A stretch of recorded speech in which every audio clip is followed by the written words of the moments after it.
Sage Wanderer here, coming at you from my van down by the river. So remember Antifa? What happened to those guys? So if you're new to my channel, you may not know that I kind of got put on the map with this channel by having some inside information about Antifa. And I acquired this because I had a friend that I refer to as Evie, who I was very closely associated with at the time that she joined Antifa and became active in these demonstrations. And probably the most chilling part of the story of Evie is that when I warned her that she was going to get herself killed if she kept messing around with this, she said to me, "That's fine. I just hope that my death is swift." So Evie and Antifa here in Oregon for certain were absolutely communists, socialists in nature, and that their intention was to overthrow the government and replace it with the communist government. That they were for wealth redistribution, and they had a problem with the whole system, and they wanted to just burn it all down and start over. But November 4th, before there was a November 4th, I was aware from inside Antifa direct information that they had planned in their mythology, in their planning, a day called the Purge. Now, this is closely related to the movie The Purge in the kind of character and lawless violence that they were planning to perpetrate. But the actual phrase purge, as far as I know, refers to a communist purge, like what we saw in the communist revolutions in history, and I think most best embodied in what happened in Cambodia, the Cambodian Khmer Rouge purge. A purge is a communist term, and that's what they call it when they overthrow the government. So, but once I had my falling out with Evie, my information on Antifa dried up, and then I heard about the November 4th date being set through various sources from Refuse Fascism and also the Revolutionary Abolitionist Movement, both different sides and different offshoots of Antifa. And I just talked about how potentially November 4th might be the Purge. As it turned out, it wasn't the Purge. In my song, Ode to Antifa, I think my funniest line in there is that on November 4th it was supposed to get started, but I guess you tried to take a crap, but in the end you just farted. Why did November 4th peter out? What has happened to Antifa? Where did they go? This is something that people ask me. And I do have a theory on this, and it kind of goes like this. That the driving force behind Antifa was George Soros, and his foundation, which right around November 4th, he was purported to have put in $18 billion into this foundation. And so what happened on November 4th? Why did it peter? I think it's for two reasons. Reason number one, our government went on the offensive. The good guys in the government, as we're seeing, with Q now, that Donald Trump alliance inside the government began an offensive. The best defense is a good offense, and they kind of went after the deep state. And also you have George Soros, who was not just involved in American politics, but politics around the globe. And in his own country I keep saying Yugoslavia, but Hungary, his own country of Hungary, he's been embattled in a struggle for control against a Trump-type character who's the head of the Hungarian government. And I became aware of this after I made my song, George Soros is a Vampire. If you haven't checked that song, check it out. It's my most popular song. I think it's got 11,400 views right now. But more importantly, that song has been distributed by being ripped and emailed and text around the globe, and specifically in Eastern Europe and in Hungary in particular. And I can tell through the back door of my YouTube channel that this song has been downloaded almost as many times as it's been viewed. It has a ridiculous number of downloads. And I've been hearing from Hungary that this is being spread around, and people are listening to it in their cars, and they've made audio versions of it.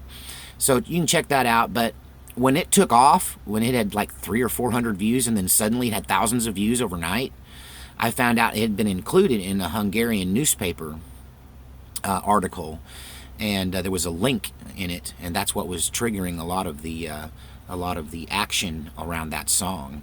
I think it's one of my lyrical masterpieces, where I tie George Soros to the Emperor character in Star Wars pretty well. I mean, I was pretty proud of myself on the lyrical content. You got to listen to it, but it tells a story, and it's where I put forth that maybe Donald Trump is a Jedi.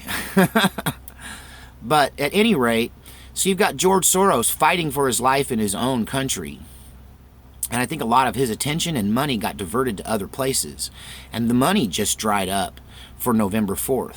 Plus, if you look at my video, Is November 4th Canceled? That's one of my masked videos. After I cut my hair and before I revealed my face to the world without the big long beard and shaggy hair.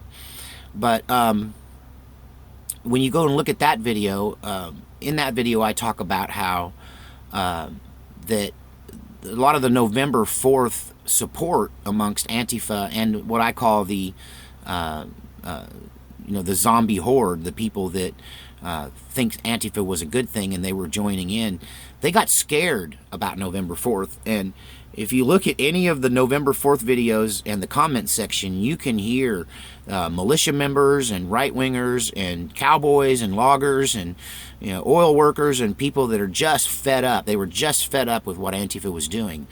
And they issue some pretty clear threats. And my channel wasn't the only place this was happening. It was coming from around the country that the sleeping giant of the American right was sick and tired of Antifa. And if they were going to raise up on the 4th, they were going to be in big trouble. Really specific bloody threats. And I think that scared a lot of them. And you combine that with the money drying up, and yeah, that's why November 4th fizzled. So what is Antifa doing nowadays? Antifa still exists, and they still exist here in Portland. Their leader is a character named Luis. You can look at my liked videos and you can see Luis spitting in the face of a Oregon state congressman who's running for re-election, I think, or he might be running for election. He might be just running for Congress. But yeah, Luis spits right in his face and gets away with it. I think Luis has been arrested 4 or 5 times and he just keeps getting out. I mean, sooner or later it's got to catch up to him. But his group shrank from probably a couple hundred Antifa in Portland, and Rose City Antifa in Portland just kind of disappeared. And now the best they can really put together is about 12 or 15 Antifa members in Portland, which is just a shadow of what they used to be. In Salem, there used to be a group that was about 20, 25, and I haven't seen them at all in any videos. They just dropped off the face of the earth. So I think when the money dried up, the Antifa went back to their basement and their video games. I think if the money was ever diverted back to them again, if George Soros decided to activate them again, that you would see a sudden and massive resurgence. But I think it's a couple of things, They got scared that this was a real war, now it was going to be fought with real guns instead of pepper spray and sticks. And, the thought of their own mortality got the best of them. And they didn't really believe in it so much as they were just along for the ride, and when it got real, they jumped out.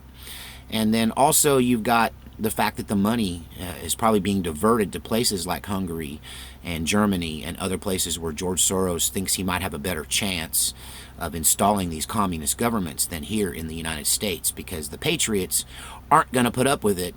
And he figured that out, and he was hamstrung because Donald Trump's got control of the military. So maybe he just changed his methodology, and that's where Antifa went. But at any rate, yeah, if you came in through that, thanks for hanging with me through the November 4th thing. I never really said November 4th was, in fact, the purge. I just asked the question whether it would be or not. And I lost a lot of people, I think, after that. But some of them are coming back because this channel isn't just about Antifa and November 4th. It's about conspiracy theories. It's about news. It's about the weird stories of my life. It's now becoming more and more about the battle between good and evil. and the demonic and the angelic forces in our world. So anyway, just an update. Whatever happened to Antifa? I guess they just ran out of money and they got a little bit spooked. All right, till next time, God save the Republic.